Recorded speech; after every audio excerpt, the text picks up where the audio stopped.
بسم اللہ الرحمن الرحیم۔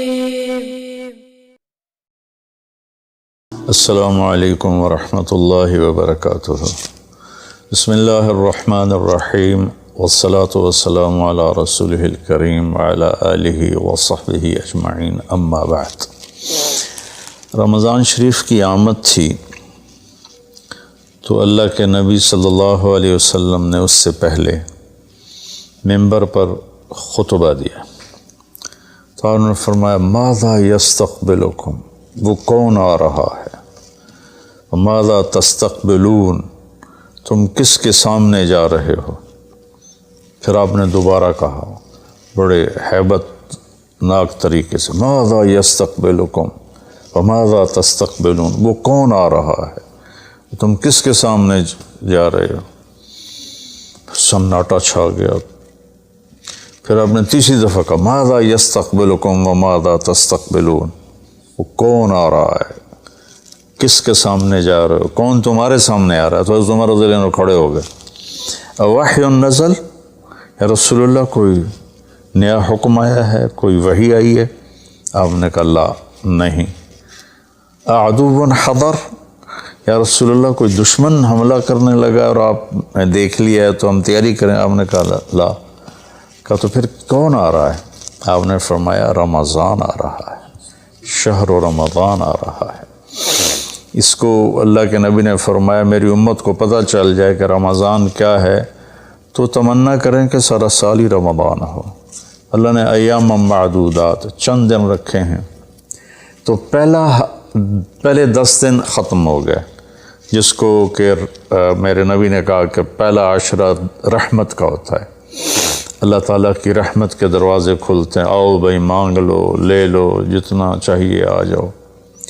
تو دوسرا جو 10 دن ہیں، جو اب کل 10واں روزہ ہے، اس کو مغفرت آپ نے فرمایا کہ اس میں اللہ پاک کی طرف سے خاص طور پر یہ جو وہ نہیں ہوتا، وہ سیل لگاتے ہیں یہ تاجر دکاندار کہ بھائی سستا ہے، لے لو لے لو، لوگ ٹوٹ پڑتے ہیں۔ تو حالانکہ ان کا پرانا مال ہوتا ہے اور اس بہانے سے وہ نکالتے ہیں، ورنہ کون آج کسی کا بھلا چاہتا ہے، ہر کوئی لوٹنے کے چکر میں ہی ہے۔ تو اللہ کی طرف سے ایک سیل لگتی ہے، بھائی آ جاؤ بھائی، لیکن شرط یہ ہے کہ توبہ کرو۔ ایک آدمی توبہ نہیں کرتا اور ایک آدمی اللہ کے سامنے جھک کے توبہ کرتا ہے، تو دونوں میں بڑا فرق ہے۔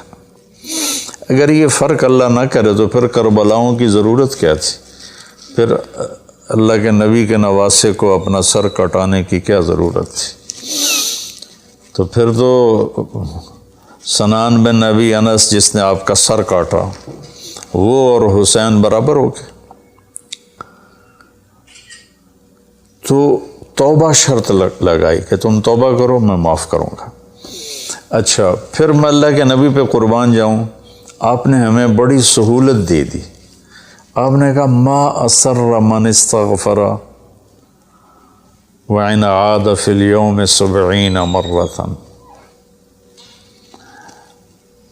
جس آدمی سے دن میں 70 دفعہ توبہ ٹوٹی، 70 سے مراد ہے بہت زیادہ، ہو سکتا ہے 200 بار ٹوٹی ہوگا، جس آدمی سے 70 دفعہ توبہ ٹوٹی ہو، یعنی ایک دن میں بہت دفعہ ٹوٹی ہو اور وہ ہر دفعہ توبہ کرے، تو اللہ کی نظروں میں مجرم نہیں ہے۔ ایک گناہ کرے اور پکا ہو جائے، وکھی جیسی سارے کرندے پہن میں کر لیتا کی ہو گیا، یہ بڑا خطرناک جا رہا ہے، یہ نہیں چھوٹے گا۔ لیکن جو گناہ کر کے روتا ہے، ایک آدمی میرے پاس آیا، 2-3 دفعہ آیا، پھر تو ملاقات نہیں رہی، شراب کی عادت تھی، تو اتنے صدمے اور افسوس کے ساتھ مجھ سے کہتا میرے لیے دعا کریں، مجھ سے شراب چھوٹتی نہیں۔ اور ایک دن تو اتنا رویا اس کی چیخیں نکل گئیں۔ تو اس کا معاملہ بہت آسان ہے، اور اگر کوئی توبہ پہ پکا ہو جائے، یہ تو وہ ہے کہ توبہ کرتا ہے توڑتا ہے، کرتا ہے توڑتا ہے، پھر کرتا ہے، پھر کرتا ہے، پھر کرتا ہے، ایک دفعہ جاوید چودھری صاحب مجھ سے کہنے لگے کہ آپ تو لوگوں کو گناہوں پہ دلیر بنا رہے ہیں، آپ کا نوکر اگر 3-4 دفعہ غلطی کرے آپ اسے رکھیں گے؟ میں نے کہا چودھری صاحب آپ نے طارق جمیل اور خدا کو ایک بنا دیا جی میرا تو بیٹا بھی میرے ساتھ یہ سلوک کرے گا تو میں کہوں گا میرا پتر اے راہ پیا تے اے زمین پئی تے چھٹی کرو، تو میں تو اپنے بیٹے سے گزارا نہیں کروں گا، اس کو فارغ کر دوں گا، تو وہ تو نوکر تو بڑے دور کی بات ہے، وہ اللہ ہے جس کی رحمت اس نے خود رحمتی وسعت کل شیء، کہتا میری رحمت نے ہر چیز کو گھیرے میں لیا ہوا ہے۔ تو توبہ کرتا رہے گا ندامت کے ساتھ، دل کے ساتھ، پھر نفس کے ہاتھوں مجبور ہو کر یا ماحول کے ہاتھوں مجبور ہو کر کچھ کرنا پڑ جاتا ہے، ہو جاتا ہے، پھر وہ توبہ کرتا ہے، اس کا معاملہ بہت آسان ہے۔ اور جو توبہ پہ پکا ہو جاتا ہے تو اس کے ساتھ اللہ کیا کرتا ہے؟ پہلے اللہ تعالیٰ نے کہا کہ والذین لا یدعون مع اللہ الہا آخر، میرے بندے وہ ہیں جو شرک نہیں کرتے، ولا یقتلون نفس التی حرم اللہ الا بالحق، اور جو کسی کو قتل نہیں کرتے، ولا یزنون، جو زنا نہیں کرتے، ومن یفعل ذلک یلقى اثاما، جو یہ کام کرتا کرتا مر گیا اس کو بہت بڑا اس کا تاوان بھگتنا پڑے گا۔ یضاعف له العذاب ویخلد فیہ مہانا، فیہا ہے، ہاں یضاعف له العذاب یوم القیامہ ویخلد فیہ مہانا، کہ اگر یہ کام کرتا ہوا ایک آدمی مر جاتا ہے، جیسے قبائلی دشمنیوں میں مارے جا رہے ہیں اور ان میں قاتل 100 آدمیوں کا قاتل ہے، اپنی موت مر جاتا ہے، تو کہا اس کی تو خیر نہیں ہے، لیکن 100 کا قاتل توبہ کر لے، زنا کرنے والا توبہ کر لے، کفر کرنے والا توبہ کر لے، تو اللہ تعالیٰ فرماتا ہے کہ الا من تاب وآمن وعمل عملا صالحا فاولئک یبدل اللہ سیئاتہم حسنات، پھر میں کیا کرتا ہوں کہ اس نے جو توبہ پکی کر لیتا ہے، پکی، تو میں کیا کرتا ہوں اس نے زندگی میں جتنے گناہ کیے ہوتے ہیں وہ مٹا کے نیکیاں لکھ دیتا ہوں، ہر گناہ کے بدلے ایک نیکی لکھ دیتا ہوں۔ ایک دفعہ نعیم بٹ صاحب میرے بڑے پیارے بھائی ہیں، دوست ہیں، کہنے لگے مولانا صاحب میری نیکیاں آپ سے زیادہ ہیں۔ میں نے کہا جی میں تو کوئی دعویٰ نہیں کیتا بھائی میریاں زیادہ، کہا نہیں میں لاجک دیتا ہوں، کہا ہم نے اتنے گناہ کیے ہیں کہ جس کی حد کوئی نہیں، شوبز کی دنیا میں تھے وہ، تو اب میں نے کر لی پکی توبہ، تو آپ کی نیکیاں اتنی نہیں جتنے میرے گناہ ہیں، وہ سارے لکھے گئے نیکیوں میں، تو میری نیکیاں آپ سے بڑھ گئی۔ میں نے کہا بڑی زبردست آپ نے لاجک دی ہے، بالکل ٹھیک ہے، اللہ پاک جس کو جتنا چاہتا ہے دیتا ہے۔ تو توبہ پر اللہ تبارک و تعالی ہر شے معاف کر دیتا، یہ مہینہ مغفرت کا ہے، بخشش کا، یہ مطلب نہیں کہ بھائی ڈنڈے بھی مارتے رہو اور اللہ بخشش کر دے گا، اللہ تعالیٰ جس کو چاہے معاف کر دے، اللہ کی رحمت کسی شے کی حقوق العباد معاف کر دے، حقوق اللہ معاف کر دے، اللہ کو کسی چیز کی کوئی رکاوٹ نہیں ہے، لیکن اس کا قانون ہے ان رحمت اللہ قریب من المحسنین، میری رحمت ان لوگوں کے قریب ہے جو عمل کو خوبصورت بنا کے پیش کرتے ہیں اس کی بارگاہ۔ تو ایک صحابی جنہوں نے حضرت حمزہ کو قتل کیا، حضرت حمزہ رضی اللہ تعالیٰ عنہ علیہ السلام، وحشی رضی اللہ تعالیٰ عنہ، اللہ کے نبی نے مکہ فتح کیا تو ان کے قتل کا حکم دے دیا کہ جہاں ملے قتل کر دو، تو وہ بھاگ گئے طائف، ان کو کسی نے کہا جو آ کے کلمہ پڑھ لینا اس کو معاف کر دیتے، اور جو آ کے معافی مانگے اس کو معاف کر دیتے۔ تو کہنے لگے میں نے منہ چھپایا اور چپ کے راستوں سے مدینے پہنچا، اللہ کے نبی مسجد میں ایسے اپنے دھیان میں بیٹھے تھے، میں نے کہا اشہد ان لا الہ الا اللہ واشہد انک رسول اللہ، سب ایسے ہوئے، تو ان کا چہرے سے کپڑا ہٹایا، تو کہنے لگا مجھے امن چاہیے، میں امن کا طلبگار ہوں۔ تو آپ نے فرمایا اواشیون انتا، تو وحشی ہے؟ کہا جی ہاں۔ کہا میرا دل تو تھا کہ تم مجھ سے امن طلب نہ کرتا اور میں تیری گردن اڑا دیتا، لیکن میرا رب کہتا ہے کہ وَإِنْ أَحَدٌ مِّنَ الْمُشْرِكِينَ اسْتَجَارَكَ فَأَجِرْهُ حَتَّى يَسْمَعَ كَلَامَ اللَّهِ۔ اگر کوئی آ کر مشرک آپ سے پناہ چاہتا ہے تو اس کو آپ پناہ دیں، تو تجھے پناہ ہے، کچھ نہیں، بول بیٹھ۔ تو کہنے لگا میرے کچھ سوال ہیں۔ آپ نے کہا کیا؟ پھر کہنے لگا مجھے امن تو ہے نا، مجھے کہیں گے تو کچھ نہیں۔ آپ نے کہا نہیں، کچھ نہیں کہتا۔ آپ کا رب کہتا ہے جو شرک کرے، قتل کرے، زنا کرے، وہ جہنم میں جائے گا، جو میں نے ابھی آیت پڑھی۔ تو میں نے تو یہ سارے کیے ہوئے ہیں، تو کیا میرے لیے گنجائش ہے؟ آپ نے کہا اللہ کہہ رہا ہے الا من تاب وآمن وعمل عملا صالحا فاولئک یبدل اللہ سیئاتہم حسنات وکان اللہ غفور الرحیم، کہ اللہ تعالیٰ فرما رہا ہے جو توبہ کر لے، جو ایمان لے آئے، جو اچھا عمل کرے تو اللہ معاف کر دے گا۔ وہ کہنے لگا ایمان بھی لاؤں، توبہ بھی کروں، اچھا عمل بھی کروں، یہ تو بڑی سخت شرطیں ہیں، کوئی اور آسان اس سے راستہ ہے؟ تو آپ نے کہا ہاں، اللہ تعالیٰ کہتا ہے کہ ان اللہ لا یغفر ان یشرک بہ ویغفر ما دون ذلک لمن یشاء، میں شرک معاف نہیں کروں گا، باقی جس کو چاہوں معاف کر دوں۔ تو اس پر کہنے لگا وحشی آپ مجھے قتل تو نہیں کریں گے نا، مجھے امن تو ہے نا؟ آپ نے کہا ہاں ہے۔ کہا اچھا اگر وہ یہ کہتا ہے کہ میں شرک معاف نہیں کروں گا، باقی جس سے چاہوں معاف کروں، اگر مجھے معاف نہ کیا تو مجھے کلمہ پڑھنے کا کیا فائدہ؟ تو پھر آپ نے تیسری آیت اس کے سامنے پیش کی، کیا میرے نبی کا ظرف ہے چچا کے قاتل سے کیسی بات کر رہے ہیں، اور ایسی بے دردی سے قتل کیا گیا، ناک کاٹ لیا گیا، کان کاٹ لیے گئے، پیٹ چیر دیا گیا، کلیجہ ہندا نے چبا لیا اور سارا آنتیں نکال کے باہر پھینک دیں، اور آپ ان کی میت پر اتنا روئے تھے کہ آپ کی ہچکیاں لگ گئیں۔ تو اللہ نے جبریل کو بھیجا کہ جاؤ میرے محبوب سے کہو کہ آپ روئیں نہیں، ہم نے حمزہ کو عرشوں پہ لکھ دیا ہے، حمزہ تو اسد اللہ و اسد رسول ہی، حمزہ اللہ اور اس کے رسول کے شیر ہیں، ہم نے عرش پہ لکھوا دیا ہے۔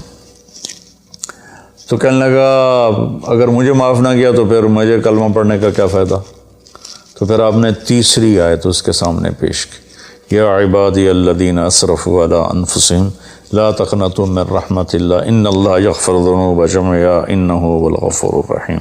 اے میرے نافرمان بندو، کتنا پیار سے بلایا نافرمانوں کو، اور میرے کہا، میرے آدمی سگی اولاد کو کہتا تو میرے چنے جمع ہیں، جب وہ نافرمان ہو جائے تو وہ اللہ تعالیٰ کافروں سے کہہ رہا ہے، نافرمانوں سے کہہ رہا ہے اے میرے نافرمان بندو جنہوں نے اپنے اوپر ظلم کیا، تم گھبراؤ نہیں، تم توبہ کرو، میں سارے معاف کر دوں گا۔ کہنے لگا ہاں اے گل ٹھیک۔ پھر اس نے کلمہ پڑھا تو اللہ کے نبی نے پھر فرمایا اچھا یہ تو بتا یار، میرا چچا تو شیر تھا، تو نے کیسے قتل کر دیا؟ پھر اس نے ساری کہانی سنائی کہ مجھے مطعم بن عدی نے کہا تھا، ان کا غلام تھے یہ، کہ تو محمد کو یا علی کو یا حمزہ کو علیہم السلام کسی ایک کو قتل کر دے تجھے آزاد کر دوں گا۔ تو حمزہ پر تو میں سوتے میں بھی وار نہیں کر سکتا تھا، اس سے میرے اوپر اتنا خوف تھا، اور آپ کے گرد جانا ویسے ہی مجھے پتہ تھا محال ہے، چاروں طرف پیرا ہے، میں تو علی کو قتل کرنے نکلا تھا، لیکن جب میں اس کے قریب پہنچا تو اس کی نظر ایسے چاروں طرف گھوم رہی تھی، اور میں نے چھپ کے وار کرنا ہوتا ہے، تو میں چھپ نہیں پا رہا تھا، میں اس کی نظروں میں آ رہا تھا، چونکہ جیسے اس کی تلوار چل رہی تھی ویسی اس کی نظر بھی چل رہی تھی۔ تو پھر اس کو چھوڑ کے میں حمزہ کی طرف گیا تو وہ اندھا دھند، دونوں ہاتھوں میں تلوار تھی، وہ دائیں بائیں نہیں دیکھ رہے تھے، بس آگے جو آ رہا تھا گاجر مولی کی طرح کاٹ رہے تھے۔ تو اس کے راستے میں ایک پتھر کے پیچھے چھپ کے بیٹھ گیا، جب وہ میری زد میں آئے تو میں نے برچھا پھینکا تو ان کے لگا، تو انہوں نے مجھے ایسے دیکھا تو مجھے لگا میری جان نکل جائے گی، میں بھاگا وہاں سے ڈر کے مارے، حالانکہ مجھے پتہ تھا میرا برچھا وار کام کر گیا ہے۔ تو پیچھے آوازیں ابا ہمارا ابا ہمارا، تو مجھے اندازہ ہو گیا کہ میرا کام ہو گیا۔ تو اس پر اللہ کے نبی ایسے روئے کہ پھر آپ کی آنکھوں کے لڑیاں لگ گئیں آنسوں کی، حالانکہ اس بات کو 7 سال ہو چکے تھے۔ پھر آپ نے کہا ویحک غیب عنی وجہک، اللہ تیرا بھلا کرے میرے سامنے نہ بیٹھا کر۔ یہ بھی اس کو نقصان سے بچایا کہ کہیں میرا دل دکھ جائے دیکھ کر تو اس کا نقصان نہ ہو جائے۔ تو اللہ پاک اپنی بخشش اور رحمت کو جوڑتا ہے توبہ کے ساتھ۔ تو یہ بخشش کا 10 دن ہے کا مطلب یہ کہ ہم اپنے گناہوں پہ توبہ کریں۔ اچھا، ایک بات چلتی ہے، اللہ حقوق اللہ معاف کر دے گا، حقوق العباد معاف نہیں کرے گا۔ اللہ کی رحمت کو کبھی پابند نہیں کرنا چاہیے، اللہ جس کو چاہے معاف کر۔ وَيَغْفِرُ مَا دُونَ ذَلِكَ لِمَن يَشَاءُ۔ ہاں، حقوق العباد کی عدالت بڑی سخت ہے، حقوق اللہ کی عدالت نرم ہے، حقوق العباد کی عدالت سخت ہے، اس میں وہ بندہ بھی انوالو ہوگا جو مظلوم ہے، تو وہ پتہ نہیں معاف کرے نہ کرے، لیکن اللہ اس کو اپنی طرف سے دے کر اور اسے معاف کر دے، یہ اللہ کو قدرت۔ ایک آدمی نے 99 قتل کیے بنی اسرائیل میں، اللہ کے نبی نے فرمایا، اور سارے ظلم کے قتل تھے، ناحق۔ ایک قتل کرو تو قرآن میں بھی پڑھ کے سنایا کہ جہنم کی آگ ہے۔ ہمارے علاقوں میں قبائلی دشمنیاں، خاندانی دشمنیاں اور سیاست کے نام پہ دشمنیاں، زمین پر لڑائیاں، زمین وہیں پڑی رہتی ہے، دونوں طرف کے خاندان ختم ہو جاتے ہیں، مارتا کوئی ہے، قتل کسی اور کو کرتے ہیں، اور یہ سلسلہ ایسا چلتا ہے کہ خاندانوں کے خاندان ختم ہو جاتے ہیں، اور آگے آخرت بھی برباد ہو جاتی ہے کہ جو بچ گیا مر گیا وہ بھی جہنم میں جائے گا کہ اس نے کتنے بے گناہوں کو قتل کیا یا کروایا، قتل کروایا۔ میرے نبی کا فرمان ہے ایک آدمی کے قتل پر پوری دنیا اکٹھی ہو جا، ہاں بھائی مار دیو، اور مارنا تو ایک گولی نہ الٹھا ہو جانی ہے، تو 7 ارب انسان کہہ رہے ہیں مار دو، اور مارنا بے گناہ ہے، وہ آدمی قتل کا حقدار نہیں، تو اس کو اگر قتل کر دیا تو اللہ اس ایک کے بدلے 7 ارب کو جہنم میں ڈال دے گا۔ اب یہ ہمارے قبائلی علاقوں میں اتنی لڑائیاں ہیں، اتنے قتل ہیں، نماز پڑھتے کو گولی مار دیتے، تو یہ خیال نہیں کرتے کہ آگے اس قتل کا جواب دینا پڑے گا۔ تو بھائیو، اپنے ماحول میں صلح کراؤ لوگوں کہ ہمارا عدالتی نظام بہت کمزور ہے، بلکہ ناقابل عمل ہے، یہ مظلوم کا ساتھی نہیں ہے، یہ ظالم کا ساتھی ہے۔ 150 پونے 200 سال پرانا انگریز کا قانون ابھی تک چل رہا ہے، اس سے خاک انصاف ملے گا کسی کو۔ علاقے کے جو با اثر لوگ ہیں وہ خاندانوں میں صلح کرائیں، وہ جہاں بھی کوئی لڑائی ہو جائے اس کو چھوٹا نہ سمجھیں، ان میں لوگوں کی صلح کرائیں۔ آپ نے فرمایا کہ میں تمہیں بتاؤں نفلی حج سے بہتر، نفلی نماز سے بہتر، نفلی روزے سے بہتر عمل بتاؤں؟ حالانکہ نفلی حج اور فرض حج میں سارے اعمال برابر ہوتے ہیں، لیکن فرض کو کوئی چیز پہنچتی نہیں، لیکن تھکاوٹ تو نفلی والے کو بھی اتنی ہوتی جتنی فرض والے کو ہوتی، تو آدمی پس کے رہ جاتا۔ میں تو کئی سال مسلسل حج کیے ہیں، تو میرے نبی نے فرمایا تو میں بتاؤں نفل نماز سے بہتر، نفل حج سے بہتر، نفل روزے سے بہتر؟ انہوں نے کہا جی کیا؟ کہا لوگوں میں صلح کرانا، لوگوں میں صلح کرانا۔ تو اس نے 99 قتل کیے، تو ایک دن اس کو خیال آیا میں توبہ کروں، تو ایک عبادت گزار سے پوچھا، وہ عالم نہیں تھا، کہ جی میں 99 قتل کیتے ہیں، کوئی میری توبہ ہے؟ اس کا توبہ تیری توبہ کیوں ہو سکتی؟ تو 99 کھا گیا، اس کا مڑ 100 تو پورے کرا، دورا جا کام میں اس ایک بار کی تو اثر بھی لا چڑے، اس کو بھی مار دی۔ پھر اس کو خیال آیا میں توبہ کروں، ایک عالم سے پوچھا یہ میری توبہ ہو سکتی؟ کہاں ہو سکتی؟ توبہ کس کی بند ہے؟ اللہ تعالیٰ کریم ذات، میں نے کئی دفعہ حدیث آپ کو پیش کی ہے کہ اللہ فرماتا ہے میرا بندہ تو اتنے گناہ کر کے زمین سے اٹھا کر آسمان کی چھت کو لگا دے، پھر صرف ایک دفعہ کہہ دے یا اللہ توبہ، میں سارے معاف کر دوں گا۔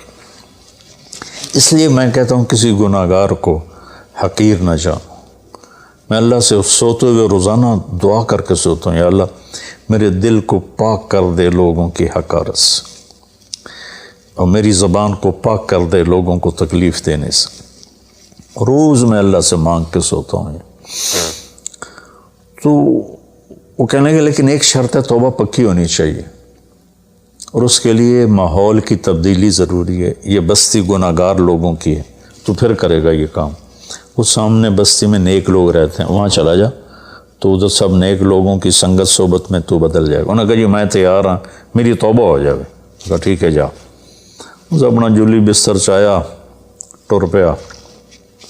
رستے چ موت نے جھٹکا دیتا۔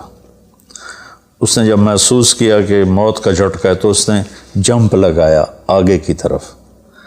تو جب وہ گرا تو وہ اس طرح گرا، ایسے، یہ دو ہاتھ آگے تھے اور انگلیاں ایسے تھی کہ میں آگے کی طرف بڑھ جاؤں۔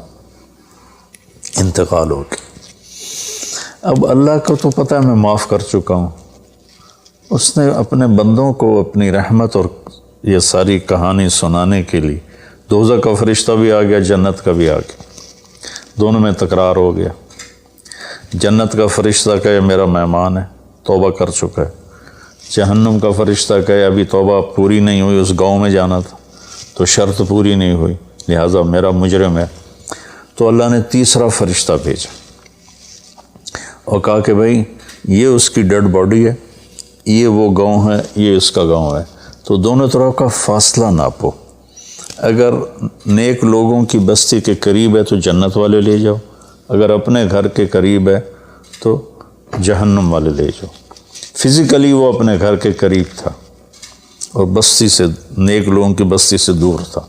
جب ناپنے لگے تو اللہ نے اس زمین سے کہا سکڑ جا، اور اس زمین سے کہا پھیل جا۔ یہ پھیل گئی، یہ سکڑ گئی، تو نیکوں کی بستی کے قریب اللہ نے کہا لے جاؤ، جنت والے لے جاؤ۔ تو اللہ تو ایسا کریم ہے، ہم نے اللہ سے ڈرا ڈرا ڈرا کے لوگوں کو بھگا دیا ہے۔ ایک پڑھا لکھا نوجوان تھا، کہنے لگا تسی مولویوں نے ساڑھ کو رب بھی کھو لیا، اتنا ڈرایا جے، اتنا ڈرایا جے کہ اسی ڈر کے ہی دوڑ گئے ہیں۔ تو اللہ تو سراپا رحمت ہے، شفقت ہے، رحیم ہے، کریم ہے، اس کی رحمت کی کوئی حد نہیں۔ لیکن بھائیو، جیسے اللہ کا ایک قانون ہے کہ اچھا اور برا برابر تو نہیں ہوتا نا۔ ہم دنیا میں بھی دیکھتے ہیں کہ ہم اچھے اور برے کو ایک جیسا نہیں سمجھتے، تو ہم توبہ کریں، لوگوں سے توبہ کروائیں، تو انشاءاللہ ہم اللہ کی بخشش کے سائے میں آ جائیں گے۔ السلام